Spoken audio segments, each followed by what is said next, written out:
Hey Cowboys Nation, let's go for another round of news from America's team. Watch until the end so you don't miss any news and sign up to stay tuned for everything that comes out about the Cowboys. Cowboys news. Dan Quinn gives his view on the defensive collapse versus Buffalo. Dan Quinn tries to explain the terrible defensive performance. Fresh off giving up 266 yards on the ground on Sunday in the 31-10 loss to the Buffalo Bills, the most rushing yards allowed by the Cowboys since 2012, defensive coordinator Dan Quinn took the podium at the Star in Frisco on Monday to recap what went wrong for his defensive unit in the big loss. Buffalo running back James Cook accounted for 179 of those yards as he was able to break contain on a number of occasions and get around the edges for big gains. Added in, the Cowboys' defense missed 12 tackles in the running game alone, which allowed for the Bills' big day.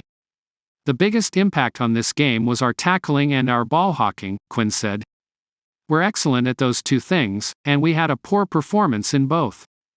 Our tackling wasn't up to the standard we've set.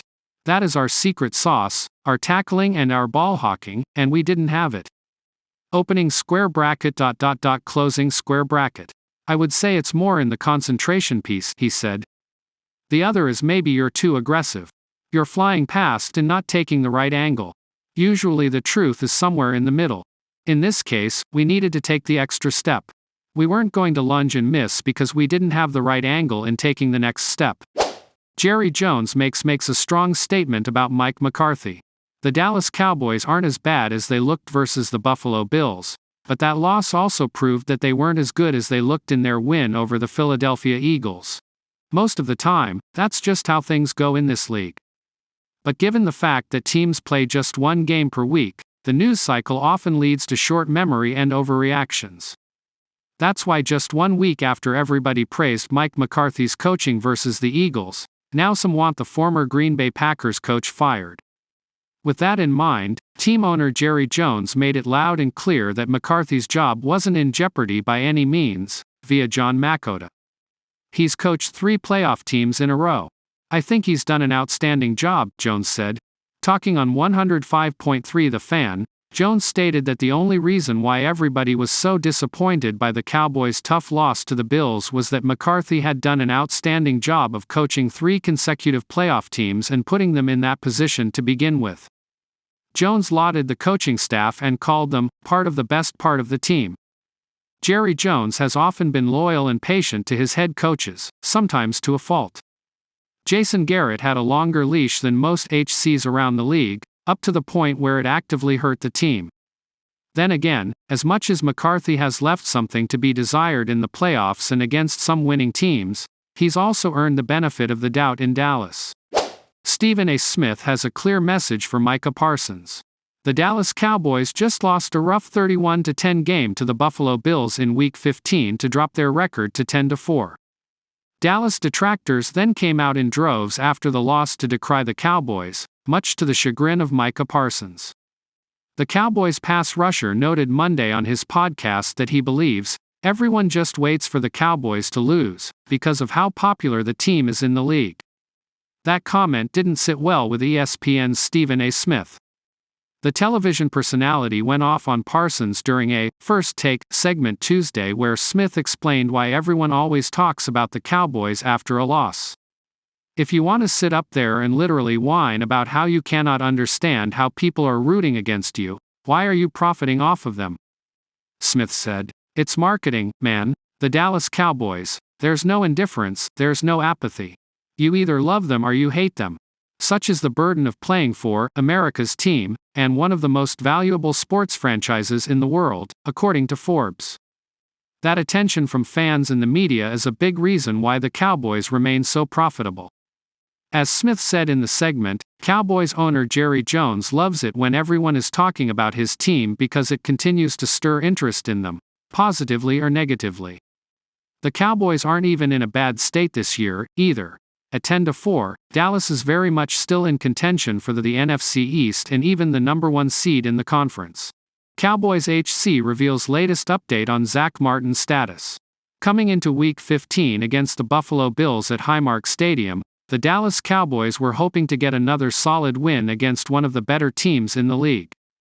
Unfortunately, the Cowboys fell flat on Sunday in Buffalo, with the offense unable to do much of anything, especially after 8-time All-Pro guard Zach Martin went down with an injury and didn't return to the game. The loss of Martin seemed to be one of the main reasons the offense couldn't get going, as it showed his importance with Dallas only managing to score 10 points against the Bills' defense. Although quad injuries can be tricky, it seems as though Martin's absence on the field might not be that long, as the veteran guard has a chance to play against the Miami Dolphins in Week 16, according to head coach Mike McCarthy via John Makota of The Athletic. Clearly, Martin's presence on the field is paramount to the team's success offensively, especially when it comes to star quarterback Dak Prescott, who is coming off one of his worst performances of the season. With the Dolphins being arguably a better team than the Bills, the Cowboys will have their work cut out for them once again this week as they continue to play for seeding in the NFC in the final 3 games of the regular season. The return of Martin, as long as he's healthy, will be a push in the right direction for Dallas, but it remains uncertain how they'll play against Miami. Former highly touted Cowboys QB poached by Chargers, report. Former Dallas Cowboys quarterback has found a new home. Will Greer, who is best known for his 2-year stint with the Cowboys during the 2021 and 2022 seasons, is being signed by the Los Angeles Chargers from the New England Patriots practice squad. The move comes days after it was announced that starting quarterback Justin Herbert would miss the remainder of the season due to an injury. The Chargers signed QB Will Greer off the Patriots practice squad, per source, wrote Pelissero on Monday, December 18. The first significant move by interim GM JoJo Wooden. Will Greer spent past 2 seasons as Cowboys' backup quarterback. The former 3rd-round draft pick had been a member of the Patriots since he was signed off of the Cincinnati Bengals practice squad back in September. However, despite New England going through offensive struggles and eventually replacing starter Mac Jones, Greer never took a single snap for the Patriots.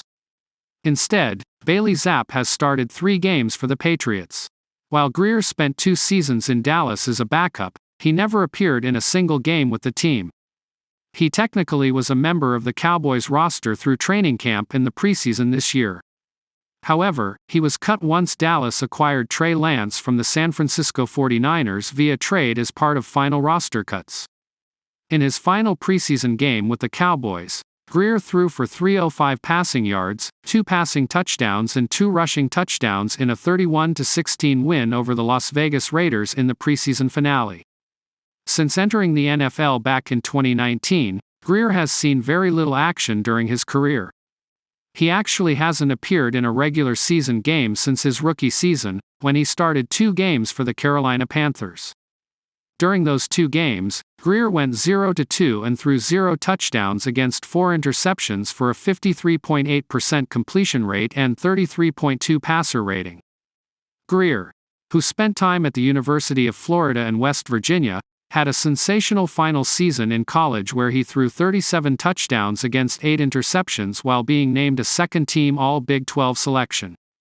He was actually projected by Pro Football Focus's Michael Renner to be a first-round draft pick back in 2019 by the Patriots. However, he ended up slipping in the draft all the way to the 100th overall pick.